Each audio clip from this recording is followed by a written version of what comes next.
にちは、吉岡直樹と申します。ジャズベース講座の17回目ということで、今日は親指ポジションにおけるメジャースケールのフラグメントについてお話したいと思います。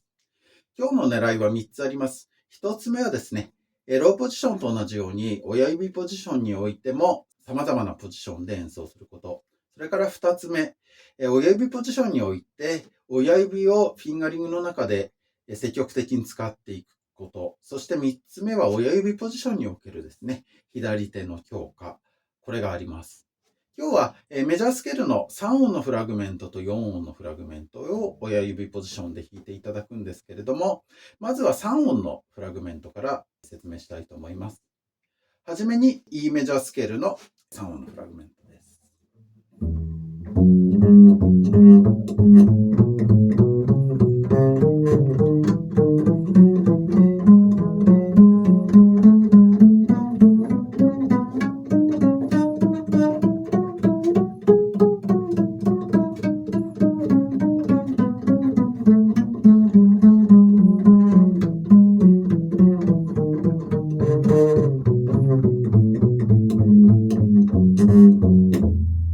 最初なので少し説明したいと思いますが、親指第2ポジションから始めます。そして、親指はですね、1の指の前音下にあります。こ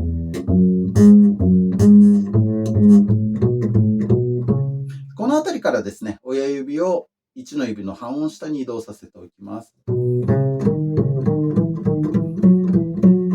ここまでが1オクターブ目ですね。2オクターブ目の最初は1オクターブ目の最後と同じ音です。次からポジション移動が必要になってきますが、一番高い音ですね。これを3の指で弾き終えるようにします。つまり113になりますね。次も同じです。113。次は123になりますが、ここで、自覚的にポジション移動です。次は213です。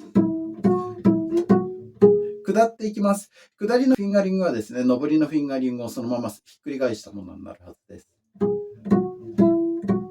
次が2になりますね。ここで親指第2ポジションに戻ってきました。1オクターブ目を下ります。ここでですね、親指が1の指の前音下になってます。このようになります。続きまして A メジャースケールの3音のフラグメントです。この楽器はですね、G 線の指板が C の音までしかありませんので、1オクターブしか弾くことができません。しかし皆様はひょっとしたらもう少し指板の長い楽器をお持ちかもしれませんので、その場合はぜひ2オクターブ目も練習してみてはいかがでしょうか。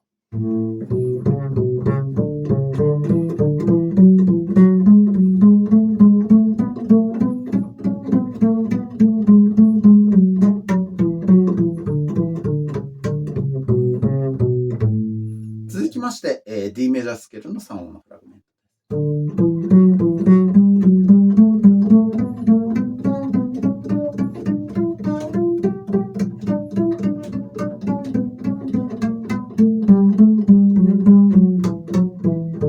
考え方は全く一緒です。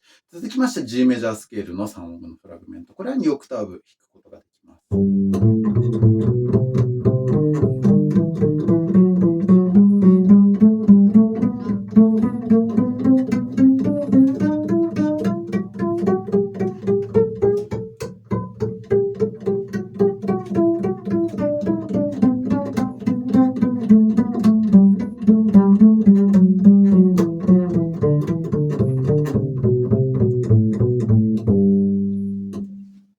続きまして C メジャースケールです。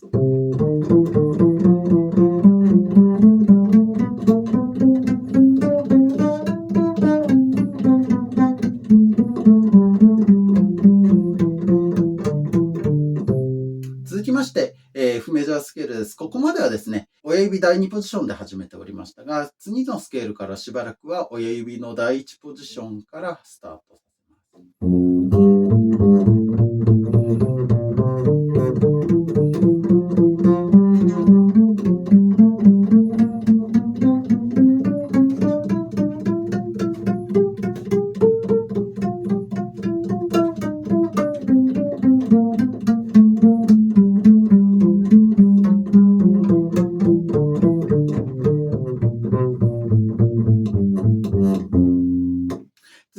B フラットの3音のフラグメントです。先ほど申し上げたようにですね、この楽器の場合は G 線のところで指板が C までしかありません。したがって1オクターブ目しか弾くことができないように思われるかもしれませんが、実はハーモニクスですね、フラジョレットを弾くことで2オクターブ目も弾くことができます。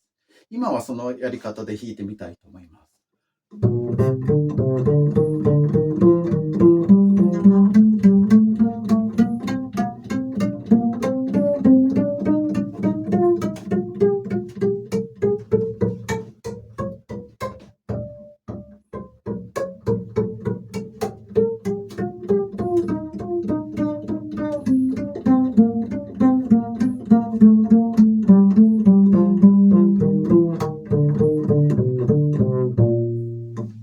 解説を少ししたいと思いますけれども、親指の第1ポジションから始めます。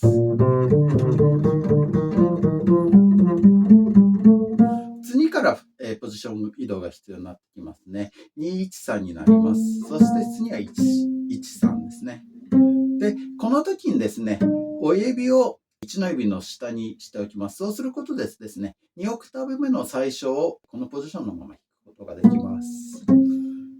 このように、親指をですね、フィンガリングの中で積極的に使っていきます。ただし、積極的に使うのはですね、特に4音のフラグメント。ここで特に積極的に使っていくので、また改めて説明してみたいと思います。次からはですね、今までの考え通りです。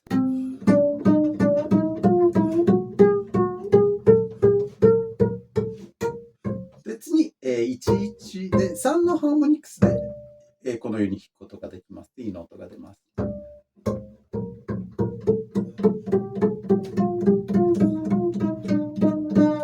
次はですね、3、1親指で弾くことができます。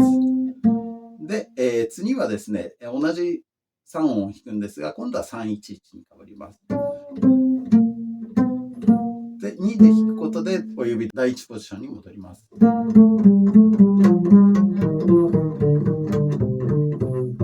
このようになります。続きまして、E フラットメジャースケールです。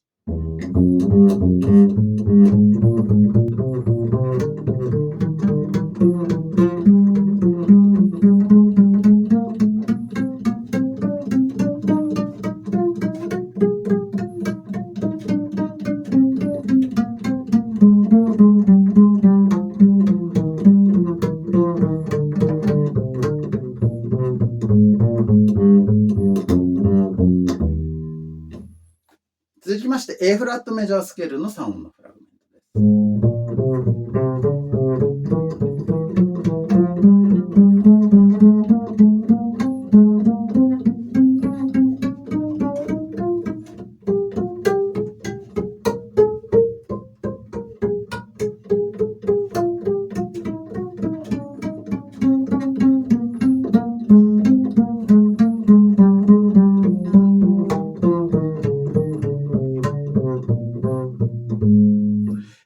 2オクターブ目の最初の3音ですね。ここを親指で使っていることに注意してください。続きまして D フラットメジャースケールの3音のフラグメントです。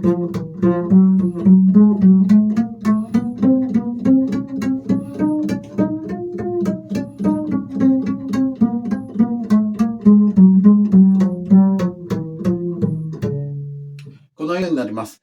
続きまして G フラットメジャースケールあるいは F シャープメジャースケールの3音のフラグメントです。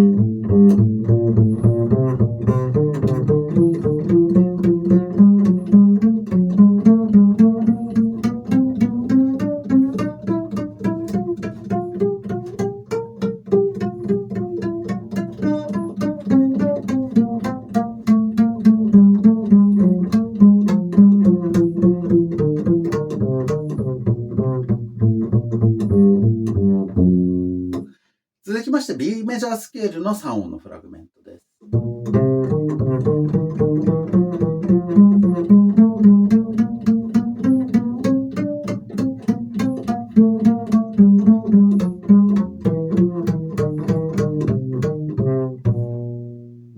このようになります。後半はですね、今度は4音のフラグメントなんですが、4音のフラグメントではですね、特に高音域に置いて親指を積極的にフィンガリングの中で使っていきます。それでは、E メジャースケールの4音のフラグメントです。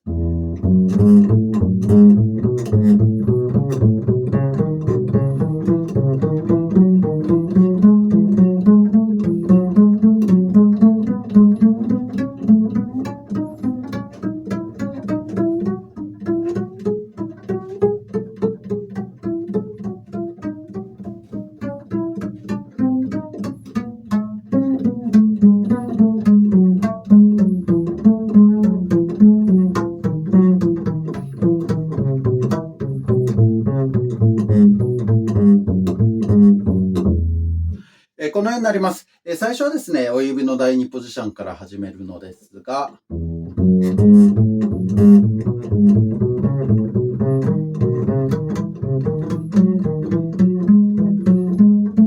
2オクターブ目ですね。ここまでは親指の第2ポジションで弾くことができるのですが、次からですね、ポジション移動が必要です。それでポジション移動の場所なんですが、親指でポジション移動するのではなくて、1の指でですね、ポジション移動します。つまり、ではなくてですね、ここで1、1、3です。ポジション移動はですね、親指で行うよりも、1の指で行う方がですね、安定するからです。で、この C シャープの時を弾いた時にですね、今度親指、次の音はこの親指で A の音を取ります。したがって1の指のですね、全音下に来ているべきです。このようにですね、常に親指の位置と1の指の関係をですね、意識することが、とても大事です。次も同様ですね。ここの位置にですね、B の位置に親指が来ています。で、次なんですけれども、一番高い音をですね、3の指で弾き終えるというのが原則かもしれません。ただ、1、2で弾きます。それは次の親指が取りやすいからです。それで、その分ですね、ポジション移動が半音分、余計にしなきゃいけないというデメリットは確かにあるのかもしれませんけれども、演奏のしやすさですね、こちらを優先してこのフィンガリングを採用しています。ここはちょっと判断が分かれるかもしれませんが、私はそのようにしています。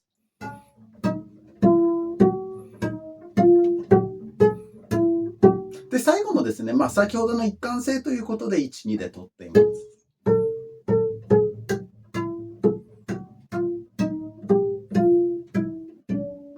ここは2ですね。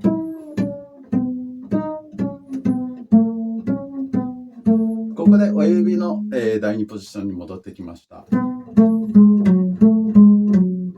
のようになります。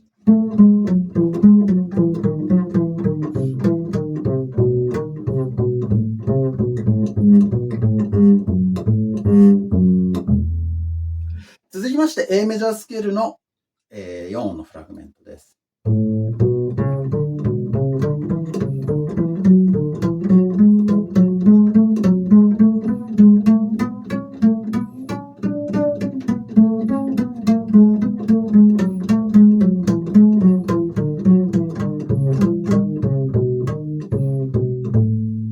続きまして D メジャースケールの4音のフラグメントです。考え方は今までと一緒です。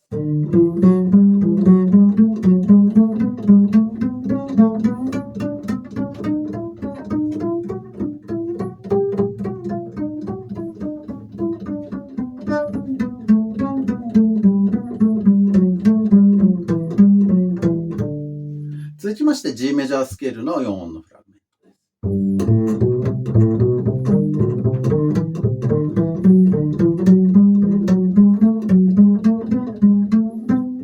です。で、次をですね、2で取ります。D 線の2です。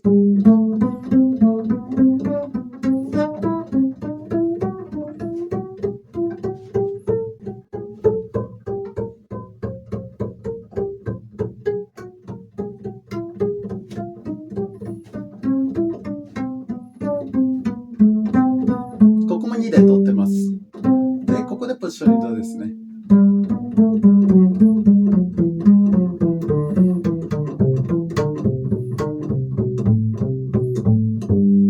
続きまして C メジャースケールの4音のフラグメントです。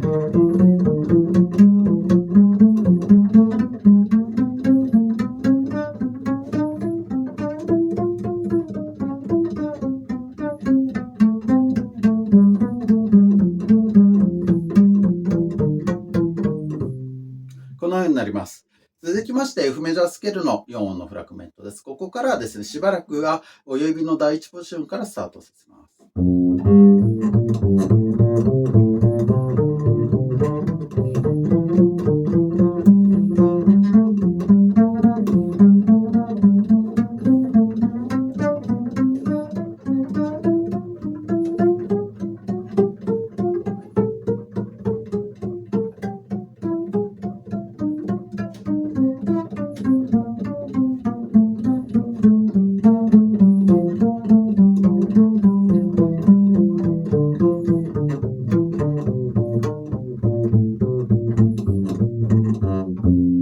このようになります。続きまして B フラットメジャースケールの4音のフラグメントです。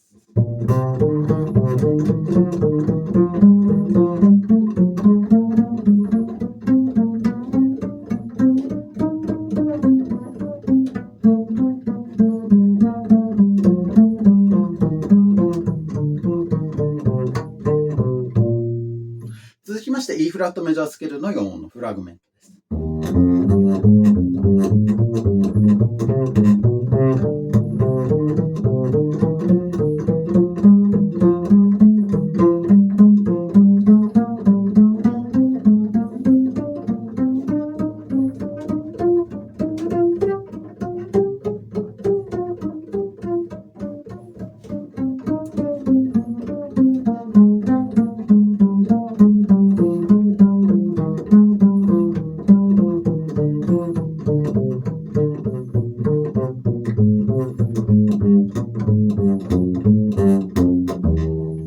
このようになります。続きまして A フラットメジャースケールの4音のフラグメントです。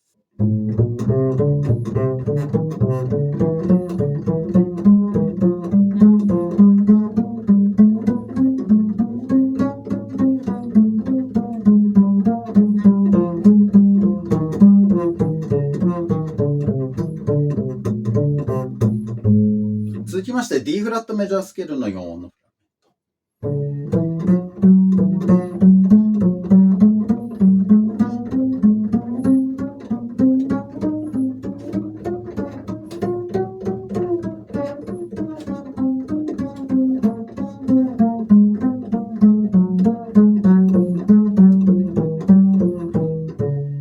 このようになります。続きまして、G フラットメジャースケールあるいは F シャープメジャースケールの4音のフラグメントです。ここからはですね、また親指第2ポジションからスタートさせます。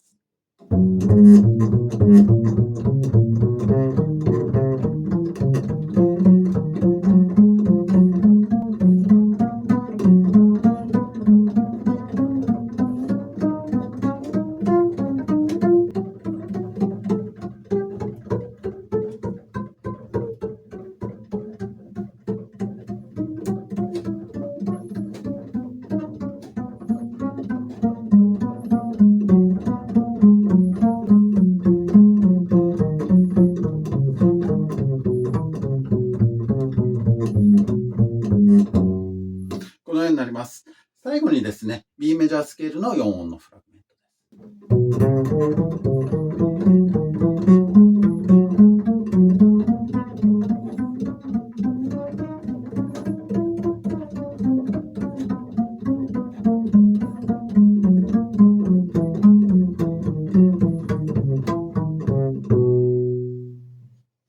このようになります。今日のお話は以上です。3音のフラグメント、そして4音のフラグメント、どちらもとても重要ですので、ぜひ練習してください。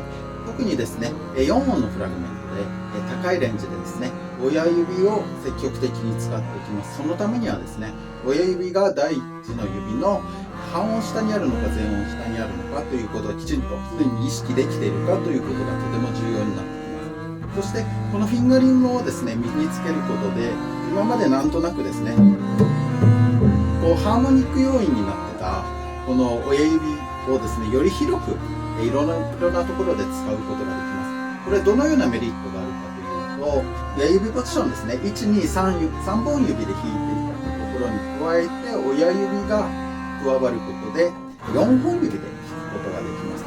つまり例えば9ポジションまではですね124の指で弾いていました。そして10ポジションから親指ポジションは4の指に変えて3の指を使うのでややはり1、2、3の3本指で弾くんですが、そこに親指があることでですね、非常に機動力が増します。これはとてもベーシストにとって大きなアドバンテージで、ぜひ今日の練習にしっかり取り組んでいただくことで、この親指ポジションにおける親指の可能性というのをですね、さらに広げていただければと思います。最後までご覧いただきましてありがとうございました。